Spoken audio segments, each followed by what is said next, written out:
to see me last night. I was laying in my bed and dying.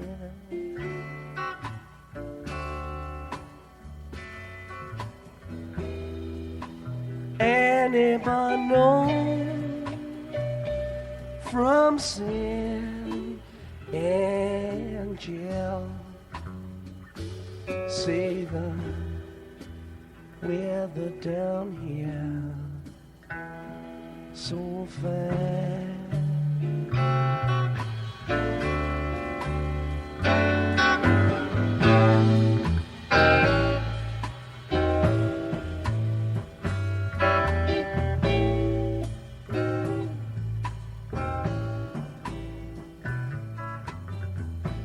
Just then the wind came squalling through the door.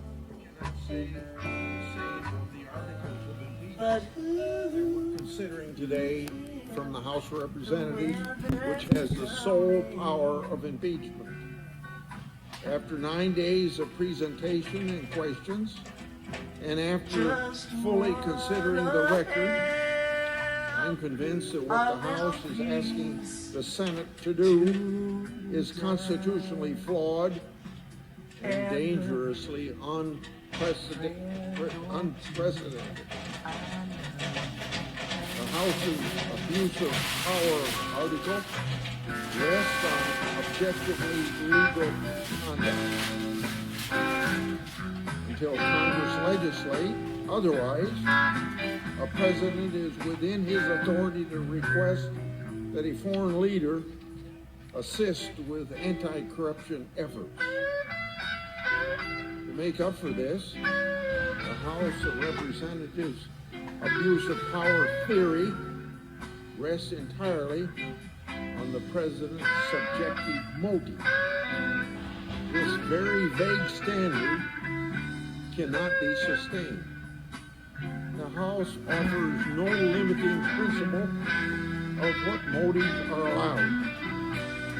So, under such a flexible standard, future House of Representatives could impeach presidents for taking lawful action for what a majority thinks are the wrong reasons.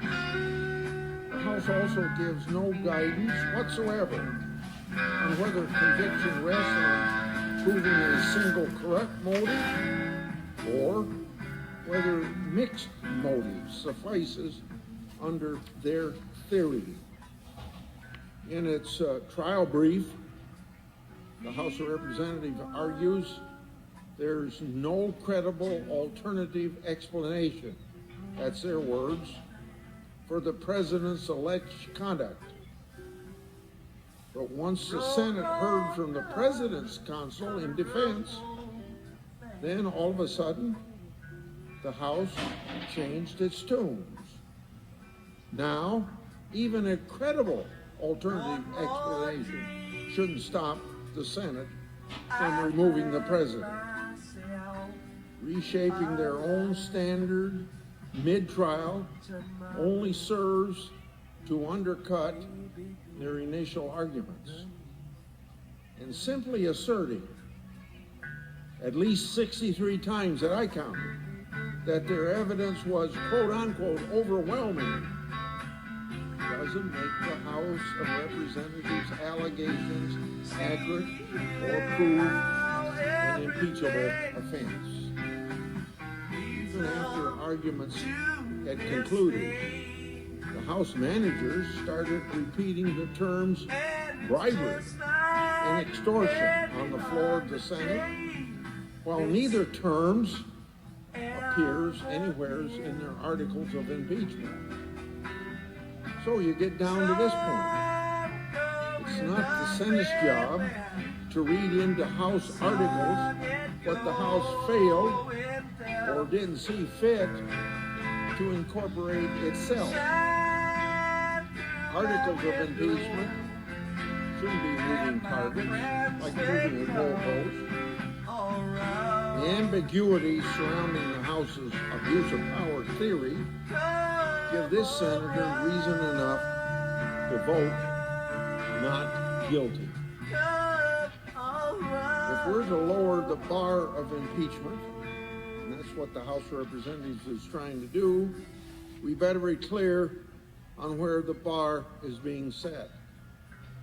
Now, the House's second article, impeaching the president for what they call obstruction of Congress, is equally unprecedented and equally patently frivolous. This senator takes great pride in knowing a thing or two about obstruction by the executive branch from both Republican presidents and Democrat presidents in the 40 years that I've been doing oversight. Congressional oversight, like rooting out waste, fraud, and abuse, is central to my role as a senator representing Iowa taxpayers. In the face of obstruction, I use the tools the Constitution provides to this institution. Now, that is the very core of the checks and balances of our governmental system.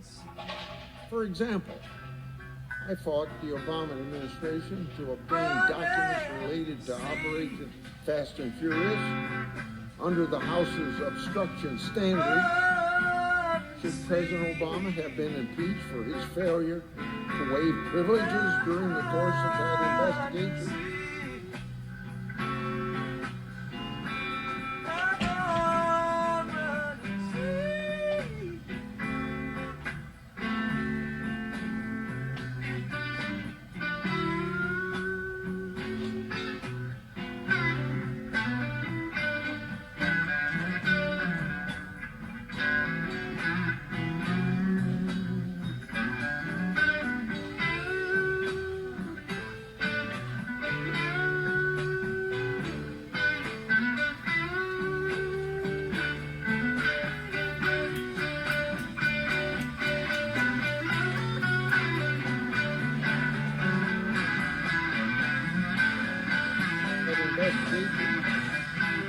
We fought President Obama on this for 3 years in the courts. And the House may cower at defending its own authority, but the Senate shouldn't have to clean up the mess of the House's own making. For the many ways in which the House failed in the fundamentals of oversight, and for the terrible new precedent this obstruction article would set, I'll vote not guilty. Another point, there's been debate about the whistleblowers whose complaint motivated the House's impeachment inquiry. I've worked for and with whistleblowers for more than 30 years. I sponsored numerous laws to strengthen whistleblower protections. Attempts by anyone to out a whistleblower just to sell an article or score a political point, those are not helpful at all. It's not the treatment any whistleblower deserves. However, it's important for investigators to talk to whistleblowers, to evaluate their claims and credibility, because those claims form the basis of an inquiry under checks and balances of government. My office does this all the time. When whistleblowers bring a significant case of bipartisan interest, we frequently work closely with Democrats to look into those claims. I know the House committees have followed that course in the past.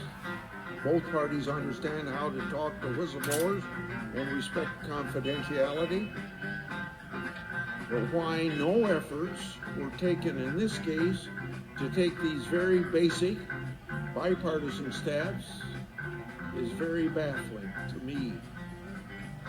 I fear that to achieve its desired goal, the House majority weaponized and politicized whistleblowers for purely partisan purposes. I hope that the damage done will be short-lived. Otherwise, separation of powers under our Constitution will be weakened. Finally, I've always made it a priority to hold judicial nominees to a standard of restraint and fidelity to the law.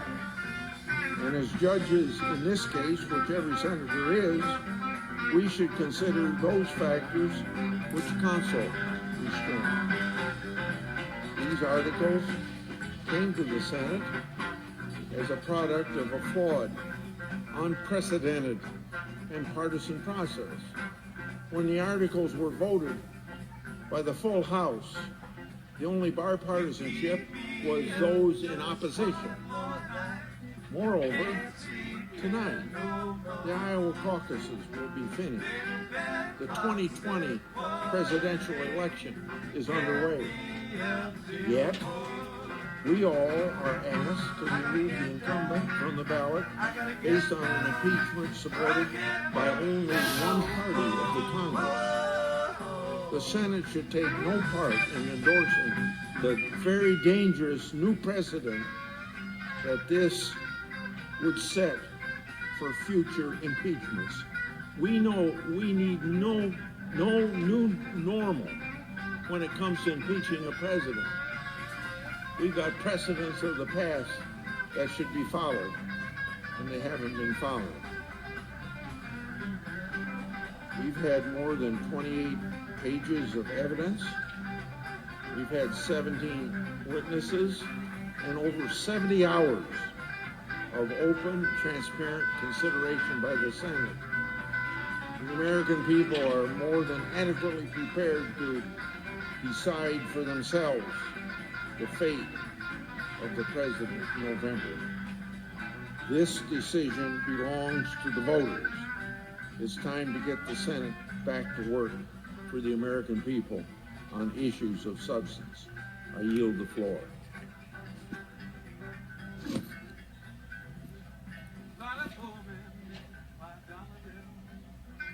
Mr. President. The senator from Washington. Mr. President, I have been in the Senate now for 2 presidential impeachment trials, and I can tell you this is never a situation I want to find our country in. Not back then, certainly not today, when the odds of bipartisan cooperation, even on responsibilities as solemn as these, are brutally low. In spite of this, I called for impeachment proceedings to begin in the House in July of this past year, and I did so because of the gravity of the threats to our democracy outlined in Special Counsel Mueller's report. At the time, I felt if we did not fully explore those threats, we would fall short of our constitutional duty and set a precedent of congressional indifference to potentially flagrant violations of our Constitution, ones that could jeopardize our core democratic institutions. After hearing both sides' presentations and reviewing every available source of information and testimony, I believe it is painfully clear the President of the United States has abused his power and obstructed Congress, and he should be removed from office. I want to talk about how I reached this conclusion, which I did not do lightly, and take a few minutes to reflect on the consequence of the decision each of us is individually about to make. Throughout the trial, the contrast between the presentations by the House managers and the President's defense team could not have been starker or more damning for the President. The House managers built an ironclad case showing the President abused his power and obstructed Congress in ways that present grave, urgent threats to our national security and to the rule of law.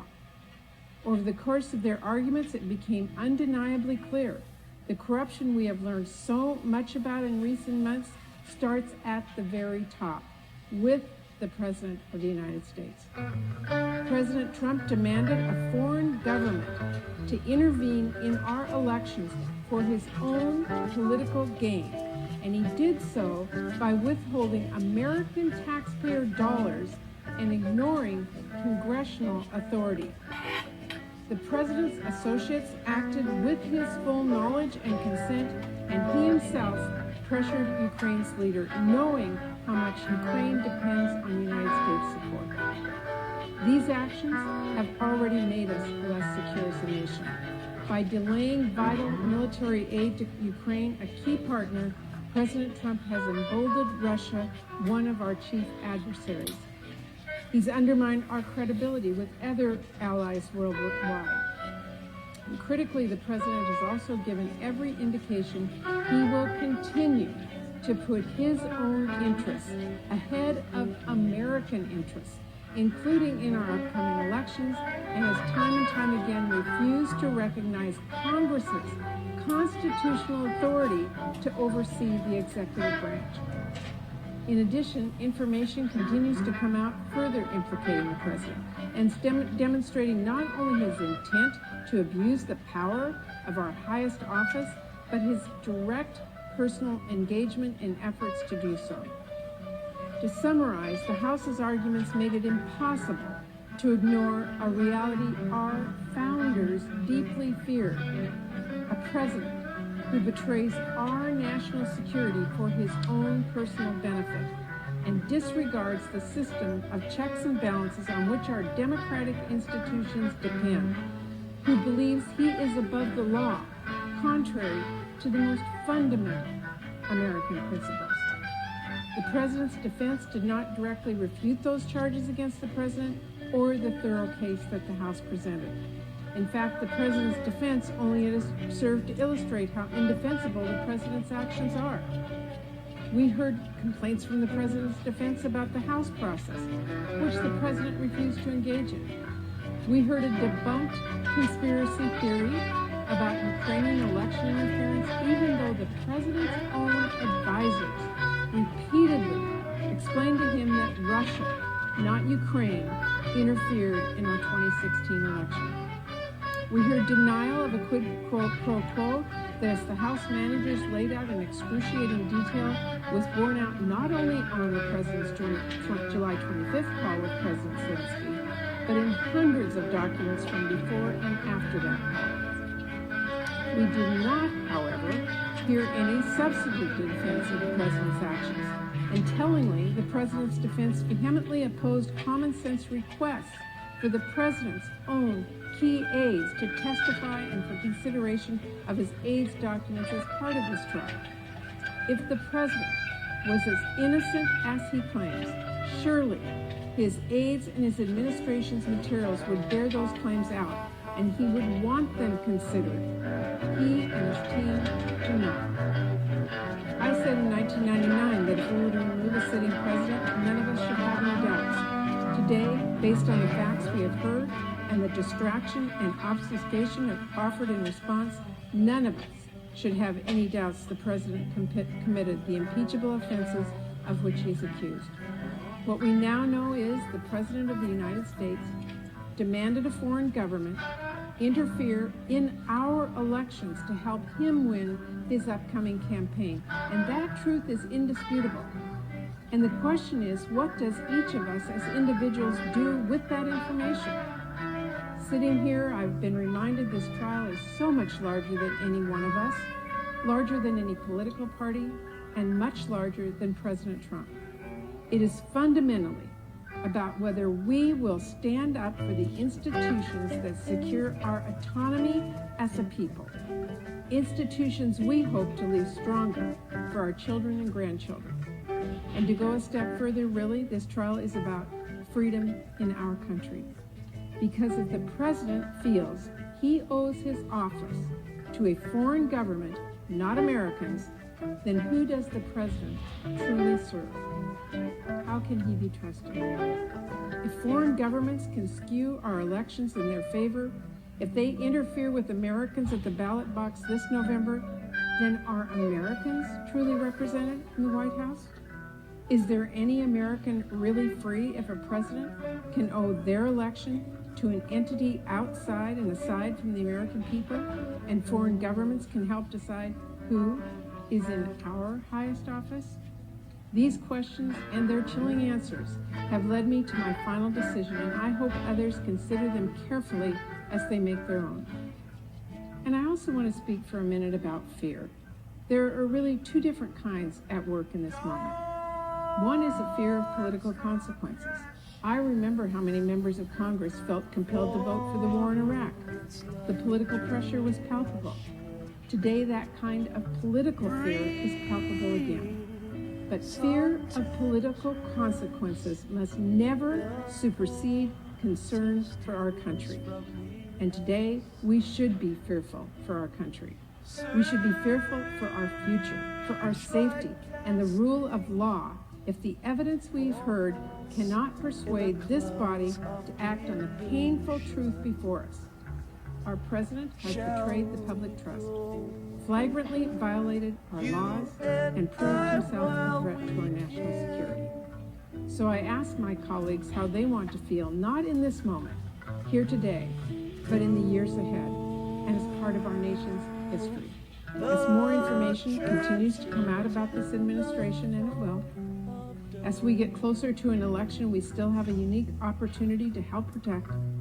And as we explain this difficult but pivotal time to our grandchildren, looking back, what will you want to have stood for? This president or our country? I believe, as Representative Schiff said so simply and powerfully, that in America, quote, right matters. But I also know right matters only because so many people have throughout our history stood up for what is right, even when, especially when, it may be difficult. Today, each United States Senator is called to do the same. Thank you, Mr. President, and I yield the floor.